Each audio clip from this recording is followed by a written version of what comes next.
friends, today is part 2 of 3 about umbers, and today we will talk about Italian brown ochre and Cyprus raw umber, where Italian brown ochre is slightly cooler and Cyprus raw umber light, much warmer. I wanted to show you all 3 Cyprus umbers, raw umbers. We have light, medium, and dark. They're very different, and you can see on the bottom of the jars. And this time we thought that it will be correct to compare 2 lighter colors, which is Italian brown ochre, which is one of our bestsellers for the portrait artists, and you will see why.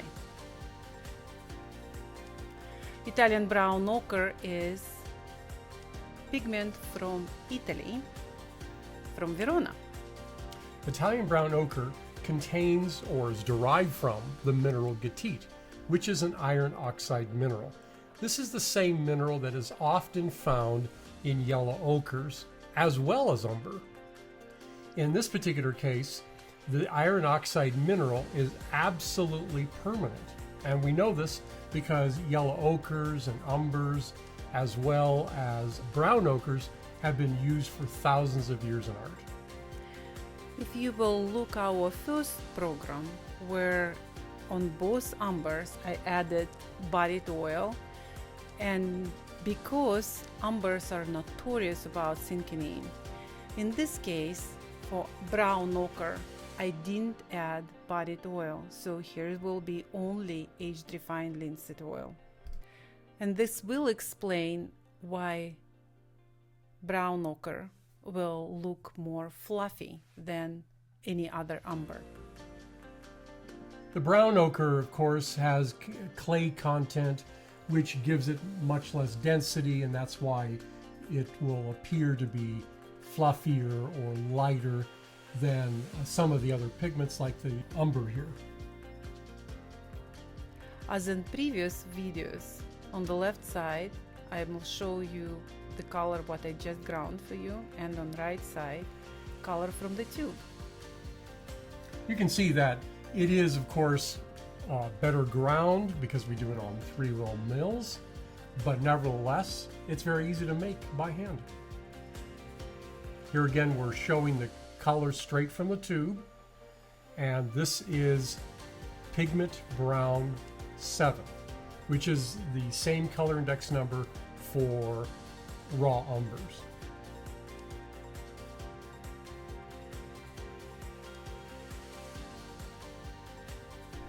Now Tanya is going to make this color, the Cyprus raw umber light, with refined linseed oil. And you can see as the pigment, as the bodied color, they almost identical, and even grinding will be very similar.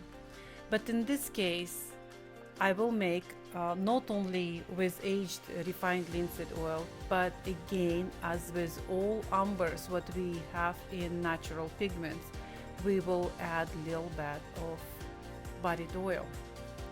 And again, I want to remind you, so why we're doing this, because umbers are notorious about sinking in, and bodied oil helps to prevent that.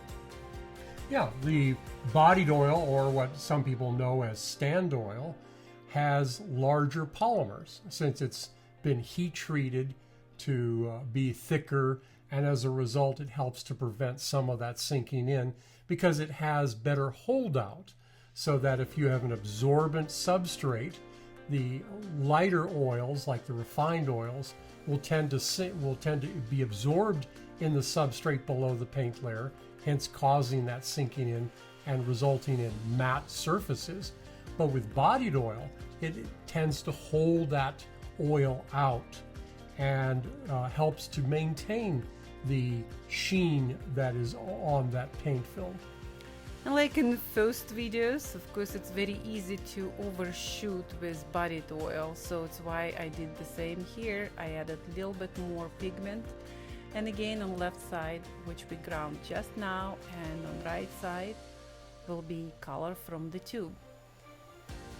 And again, you can see that the color from the tube is better dispersed because we are able to grind it at 3-roll mills. Here again, we have the tube color. We squeeze it out, and you can see how it's greenish. So therefore, it's a slightly warmer color. And again, it's quite fluffy. And you can see again that's color index pigment brown 7 for umbers as well as brown ochres. Now we want to show you how that both colors will behave with whites. On left side we will mix with lead white, and again it would be like probably like 1/3 of lead white to the body of the brown ochre. And you can see how the color stays still warm because of the lead white. The lead white being a warmer white than the other whites that we'll try in just a moment. But then again, when you will compare these two colors to each other, and you can see how much warmer Cyprus Umber light looks like, it's why it explains now why Italian brown ochre works very well for the flush tones, because it's very pinkish. Look how big difference is between lead white and titanium. And so the same amount of titanium to the brown ochre suddenly tinting down very fast.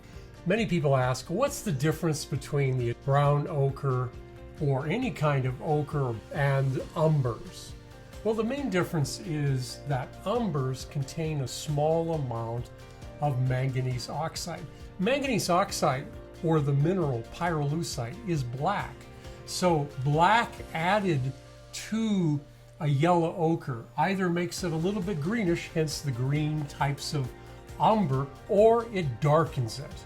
And so that's one of the biggest differences. Now, of course, a brown ochre also contains a little bit of black in it, but this black is from a black iron oxide, and the mineral is magnetite, and it's actually magnetic. But that's the main differences between these two pigments.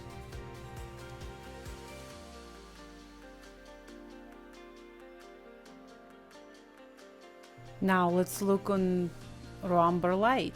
Again, let's mix with lead white, and you can see it still maintained a lot of the color, which is not the same with titanium white. And our titanium white doesn't have any fillers. In some cases it's very difficult to work with because it's very powerful. But again, every time we are saying then use lead white as your mixing white, and it will be much easier for you to work with. Yeah, you get more control because it doesn't overpower mixtures. But when you need a cool white, of course, adding the titanium white is a great pigment to use. We also have a lead titanium white, so it has a little bit of the benefits of both. It's predominantly lead white, but it has about a third of titanium white, so it has a much cooler white. Good from both worlds, yes? Yeah. That's why we try to do it. So we make that, it's called lead titanium white. So it has the best of these two worlds when you need that kind of color in your mixtures. You see, then 1/3 of titanium, it's giving you power of the almost like third down what we had on the lead white. And you can see how it's transparent color. Both actually them are Cyprus Umber light and brown ochre. They're fairly transparent types of colors or pigments.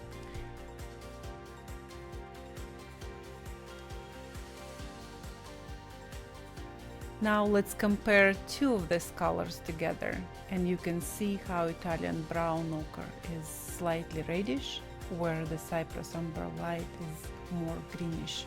That is it for part number 2 on Umbers. Thank you for joining us. Thank you.